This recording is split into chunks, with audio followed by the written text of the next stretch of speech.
Dark Bleatings everyone, and welcome to Happy Got Horror's first ever weekly wrap-up video. Really excited. I never really intended to do these on YouTube, but then again I didn't initially intend to have a YouTube channel at all. So here is where I will be talking about the horror that I have consumed within the week. I'll be doing this every Sunday from now until eternity. So I was hoping that I'd get to talk about the books I read and also at least one horror film or a game, but I haven't had time to watch a film or play a game this week, so it's just going to be books this time, but that's okay because I've got lots to say. So we're going to be talking about two books. Firstly, Full Immersion by Gemma Amor, and if you watched my end of year wrap-up video then you will have already heard most of my thoughts on this, because I didn't mean to go on about it for 10 minutes at the end of that video. I meant to just announce it, but it ended up turning into a review. So I will be treading over what I said in that video and then hopefully adding a little bit more on this one. And I will also be talking about an upcoming horror novel from one of my favourite authors, Tim Lebbon, who very kindly sent me the ARC for Among the Living, which is due out on the 13th of February. I think the initial launch date was going to be the 6th, but it's changed to the 13th in the UK now. So yeah, I'm going to talk about Gemma's book first and then move on to Tim's. Full Immersion is about a woman called Magpie who is severely struggling with some mental health issues, namely postnatal depression.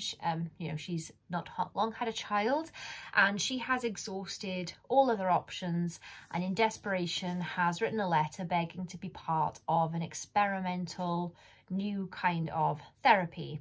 It's very weird therapy.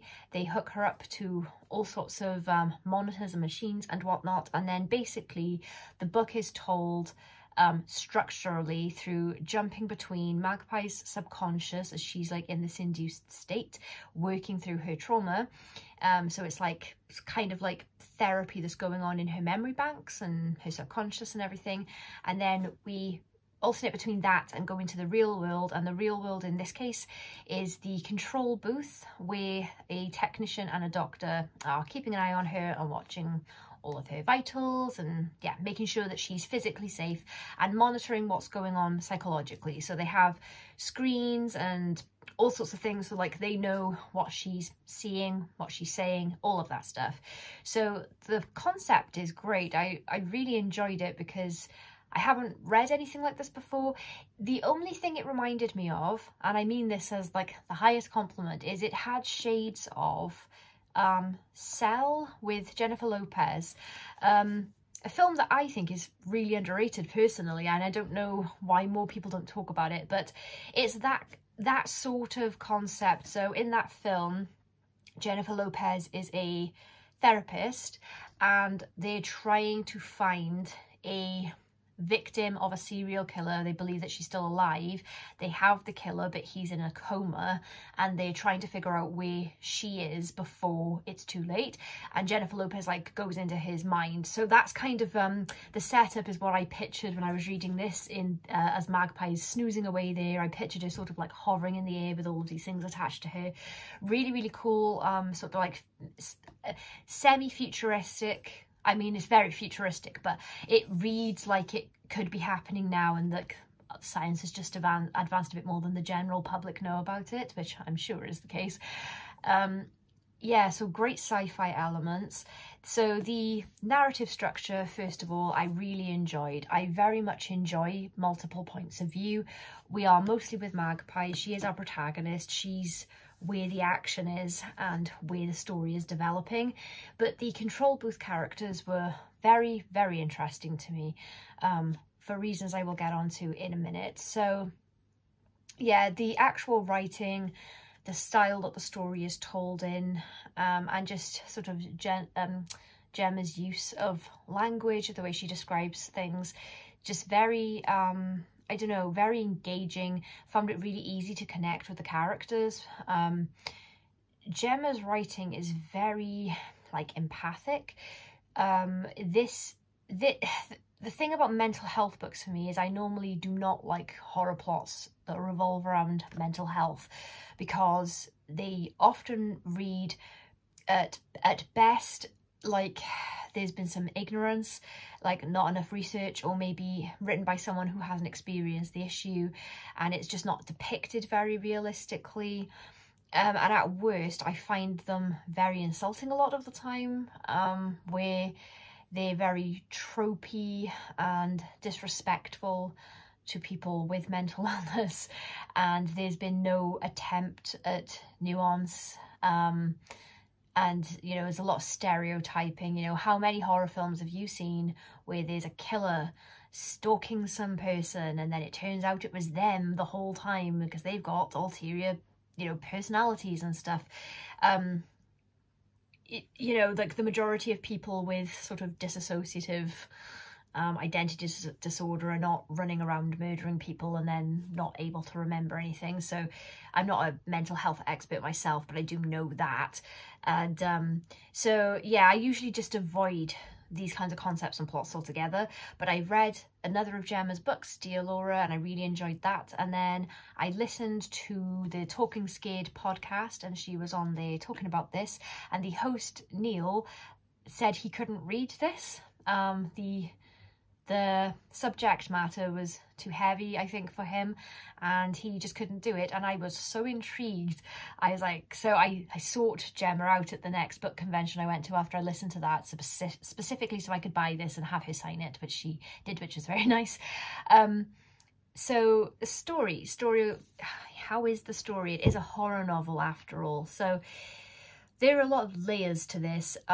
The actual horror is great. There are some, it's, you know, the tension and the dread is building up very nicely because we're in these sort of like tandem realities. So you've got Magpie subconscious and then the real world, but there's something weird going on in the real world that you know is connected to Magpie, but you don't know what is going on. I was trying to figure it out, and I'm usually pretty good at noticing like the little markers and the clues, and they are in there, but I only realised that that's what they were after I'd finished the novel and I reflected on it.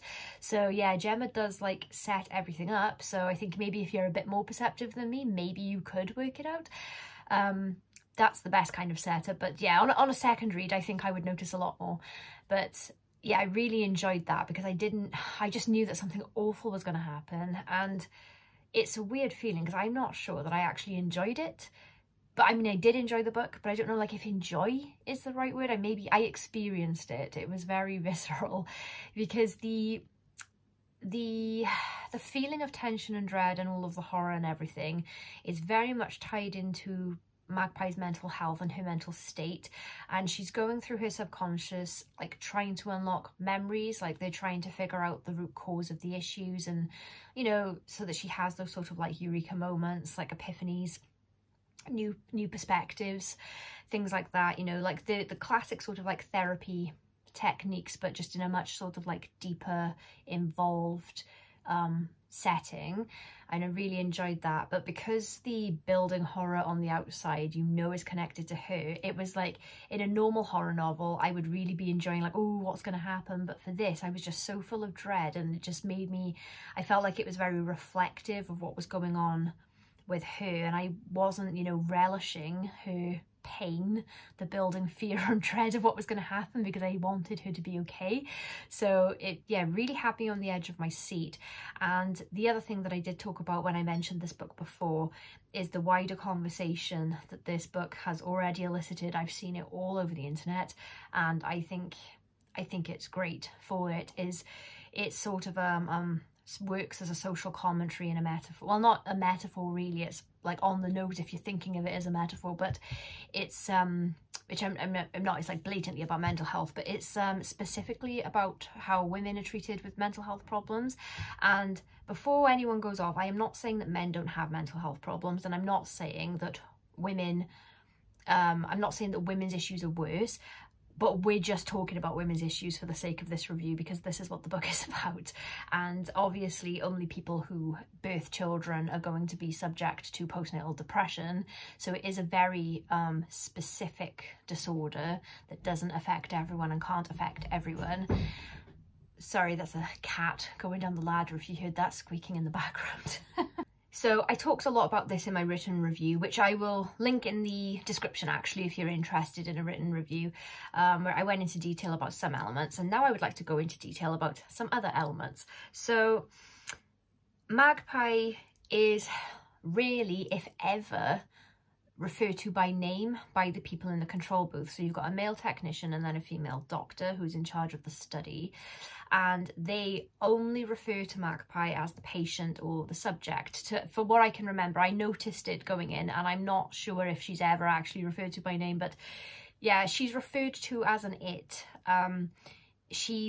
It's so blatant that she has been like othered, you know, like she's not like everyone else. She has a problem, and they're not going to refer to her by name. She's the patient, she's the subject.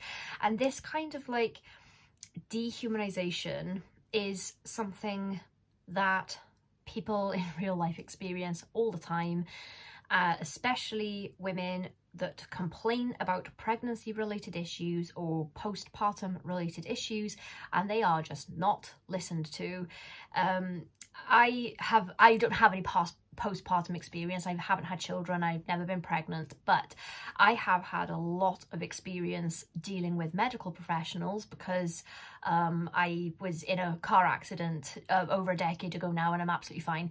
And if you've watched my channel for any length of time or read my reviews, you'll already know this about me, but it was quite a bad car accident, and I lost several organs and broke my back in one fell swoop, and I was not believed by the paramedics at all. What's noticeable to me in my memory of that is, so I remember I could hear everything, but for some reason my vision just like, it was just like white spots. I couldn't see anything, and I think that that's probably something to do with the shock of the scenario. But I just remember like pain in my abdomen and my back, and when everyone was a bit stiff and sore initially. There were 3 of us in the car that I was in, and then I think there were 5 in the car that crashed into us, and everyone was a bit sore and stiff and everything. But then when everyone else started walking it off and they were all fine, I realised that I was feeling a lot worse. And then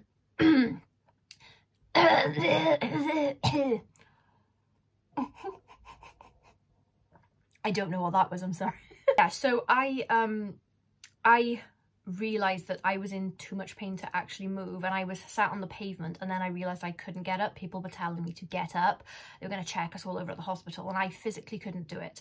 And I was accused of being a drama queen. I heard the paramedics talking to my friends saying, oh, she's being a drama queen, and they're like, come on Kaylee, we know you can get up. And I was there like, I really can't, and I can't see you either as well. Like, I'm in massive amounts of pain, I don't think I can stand, and I can't see. Please help me. And they put me in an ambulance, but they made quite a big deal of the fact that I had forced them to put me on a stretcher when I could have just got up and walked, apparently. And then when I was in the ambulance, I was expressing my very growing fear that something dire was happening to me, and I was laughed at. And maybe the paramedic was trying to keep me calm, keep me light. That's very possible. That I wasn't actually being laughed off, that maybe she was, you know, trying to bring my anxiety down, because they wouldn't have known what was wrong with me at the time, because it was internal injuries. There was nothing, you know, visibly wrong with me, apart from the fact that I was keeled over. And then when I got to the hospital, I spent in excess of 4 hours in A&E. They tried to discharge me. I told them that I thought that my hips were broken, because that's where I could feel the pain, and they told me to get up and walk it off, and they made me walk around A&E. And you know, later on when you learn that I had a fractured spine and broken my back, it's quite horrific. And they put me on a morphine drip, and it was only when they asked me what my pain level was after I'd been on a morphine drip for a while, and I said it's like a 20 out of 10 now, that they started actually paying attention, because that wasn't right. And also I shouldn't have actually been conscious with that amount of morphine in my system, really, but that's where they started taking notes. So yeah, I mean, I know I'm just one person. I know that this is anecdotal evidence of, you know, how women are treated in medicine sometimes, but you know, I had several further dealings with the hospitals. I had to have a lot of surgery and follow-up surgeries over the following year. And that, unfortunately, that initial night wasn't the first time that I was accused of being dramatic about my pain level and making things up, even after all the surgery, and they had it on my records and stuff. So while I can't relate to the postnatal issues that Magpie in this book has, I have got very real memories and experiences of how I was being treated in all those scenarios. And what was very striking to me on accident night, as I like to refer to it, is that if I was just being brushed off like this, I wouldn't claim that it was gender specific. However, the male driver who crashed into our car and caused the accident, who there was nothing wrong with him at all, he was complaining that his shoulder was really hurting. So the paramedics were all fussing over him, and I do very clearly remember hearing that. And I remember my friend saying, can you please help my friend, there's something wrong with her. And they were all milling around fussing about this guy with his shoulder pain, taking that very seriously. While meanwhile, I'm lying on the floor and my eyes are gone. So you can, you know, I'm sorry, but I don't think that that's a coincidence, judging by the follow-up stuff that I had to deal with as well. So I think maybe that's why this book struck such a chord with me. So because even though my experience wasn't specific to magpies, there was enough relatable stuff in there for me to like really grip onto the character and know exactly how she was feeling, with this like sense of fear of not being fully taken seriously and all of that stuff. What was interesting to me as well is that the other female character in this book, who's the doctor, also isn't referred to by name. She's always referred to as the doctor or the woman, I think. Have I got that right? I bet I could flip to any page and find her. But yeah, her the character attribute described to her is never by name. I don't know if her name's ever actually mentioned. The boss, that's it, the doctor or the boss. And I thought that was very interesting, because it's obviously a deliberate choice on the part of Gemma Amor to write it that way. And I feel like that was a comment by how even women in the medical fields are sort of dehumanized and othered a little bit in a way, because the doctor is no better for her treatment of magpie. Her main concern is her research having a breakthrough, the peer recognition that might come with having a breakthrough with this type of therapy, and she's quite willing to put magpie in harm's way in the name of medical research, which obviously is like a terrible thing to do. But it was very interesting to me that we never have her referred to by name either. The technician is given more agency in a way than she is, and I did think that was a very interesting choice, that the male technician has a name and has a lot to say, and then we've got our female patient that's always referred to as the patient, and then we've got a female doctor who's always referred to as the doctor or the boss. I'm not sure exactly what the comment is there, but it really made me think. It really made me think about the gender discrepancies in the profession as well as the patient care. So yeah, really interesting book. Very heavy subject matter, really upsetting to read, but I couldn't put it down. I thought it was great. I know I've waffled on about the subtext, the wider social implications of this book, so how's the horror? Well, pretty fucking great. I don't want to say too much about it, because obviously we're building towards something throughout the whole book, so I don't want to tell you what it is. But be assured that if you think that this is just going to be a psychological horror that deals with, you know, feelings and nothing else, that's not what you get. You get a balls out horror novel as well. So yeah, I really rate this book and highly recommend it.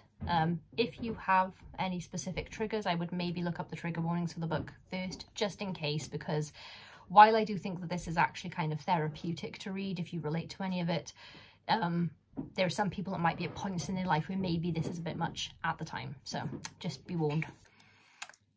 And on to the next, totally different type of horror altogether, but equally as amazing, and it's Tim Lebbon's, Tim Lebbon's Among the Living. So this is like an Arctic horror.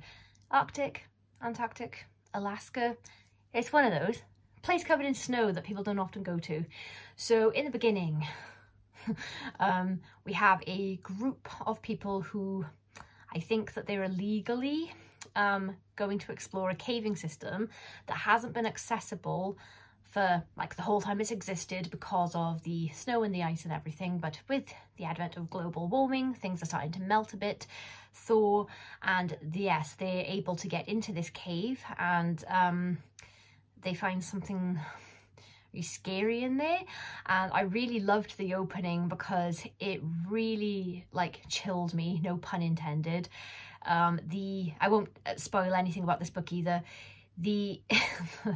But the scene as it's described like really made my blood run cold picturing it, and the only time that's ever happened to me in a book where something is like very deeply disturbed me right there in the opening chapter, like the image, is in Adam Neville's The Reddening, when there's I don't want to spoil that either, but similar ilk. If you've like read that and you got like scared in the first little opening bit, then you probably would really like this book as well.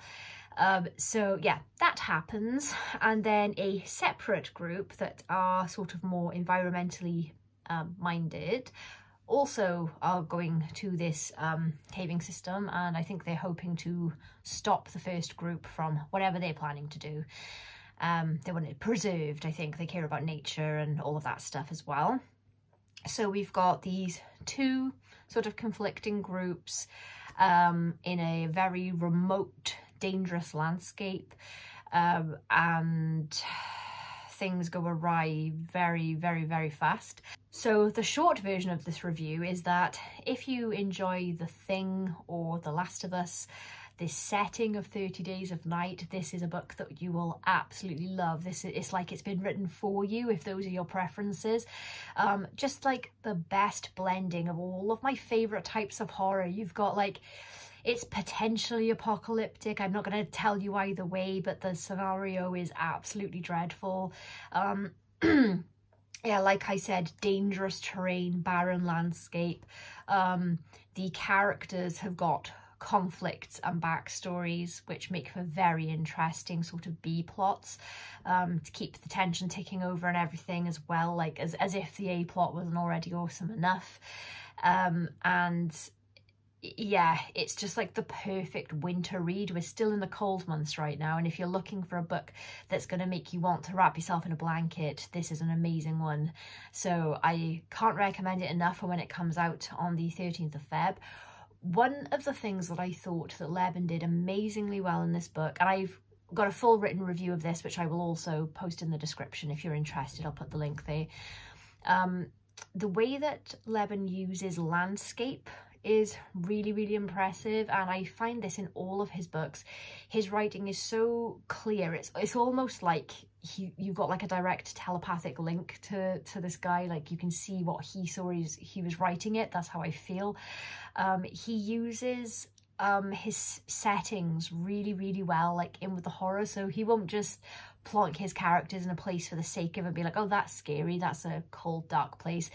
The landscape in this particular book almost works like a secondary antagonist because it's so dangerous, and even though these people are like they've trained, you know, like they know what to expect, they're not inexperienced, but even despite that, there are sinkholes opening up, the cold and the wet itself and all of that, and you know, like the danger of being lost in an expansive area like that as well. Obviously, if you go in the wrong direction, you're screwed. People are not likely to find you. So yeah, there was this like the A plot threat that was going on, then you've got all the tension going on with all the characters, and then you've got this incredible landscape that at every turn it's unpredictable. Even though they're expecting the unexpected, it's still like flabbergasting them. That's my favourite word.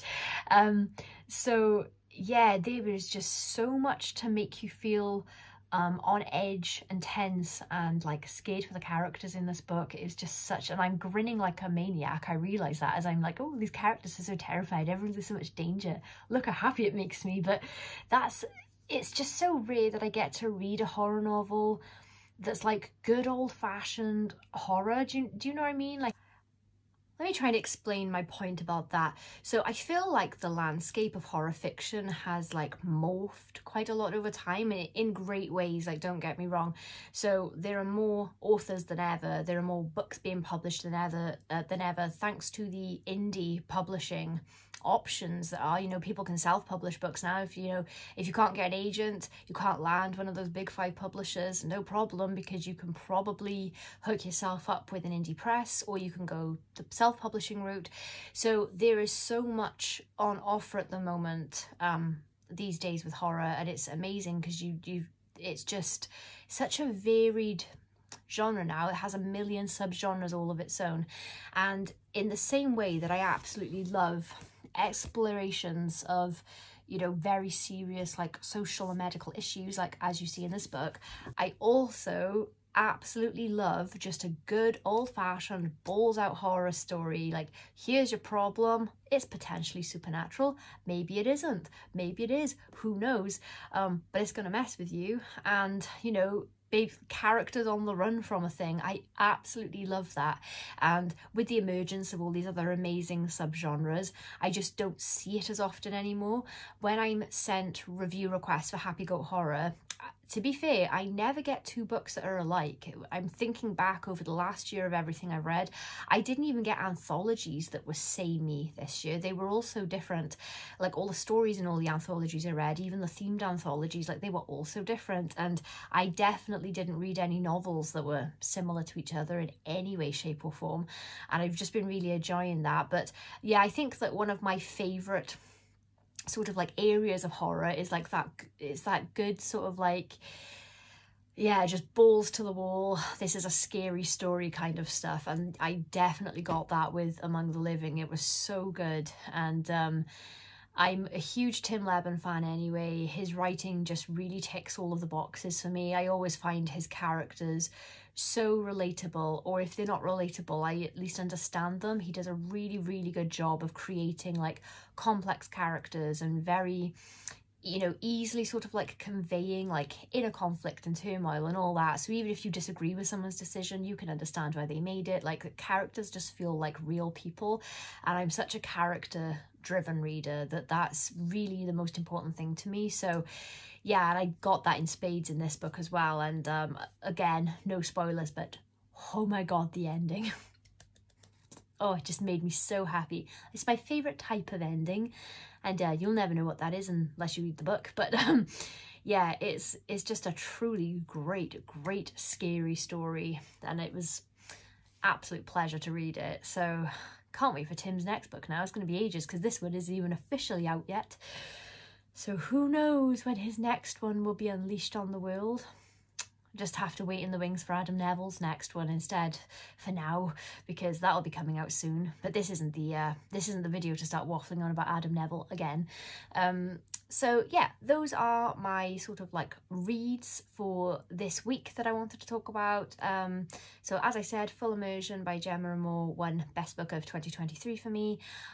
Among the Living wasn't in the running for that last year because it hasn't actually come out yet. So even though I did get to read it in December, I didn't think it was fair to like throw it in at the end of the year when it hasn't even been released. But I will say this, and I felt this way about Cunning Folk by Adam Neville when that was released at the start of the year last year.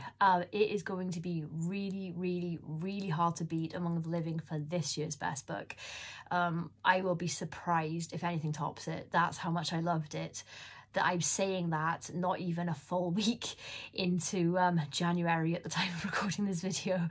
So I can't recommend that highly enough. I will put the pre-order link in the description for you.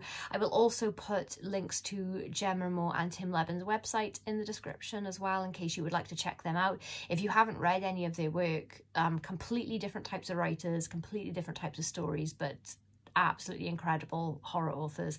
Cannot wait for Gemma's next book, The Folly. I've already pre-ordered that, even though I said I wasn't gonna buy any more books this year. I will be receiving my copy on the 18th of January if all goes well, and I did also order a paperback copy of Among the Living, even though I read the digital copy already, but you know, have to have it for my shelf. So cannot wait for those to arrive, and I'm sure I'll do a little book mail video when they do, just to show you the pretty covers. So yeah, that was my first weekly wrap-up. I hope it was sufficient for you. I haven't found my groove with a weekly wrap-up yet, and I probably ramble too much because, you know, I'm me. I will see you on Tuesday with a special video, the first of its kind on this channel anyway. Other people do these videos all the time, but it's the first one for me and I'm very excited about it. And then I will see you the following Sunday with my weekly wrap-up for that week, and hopefully I will have watched some horror films I can discuss with you by then too. As always, I don't have a sign-off, so bleed.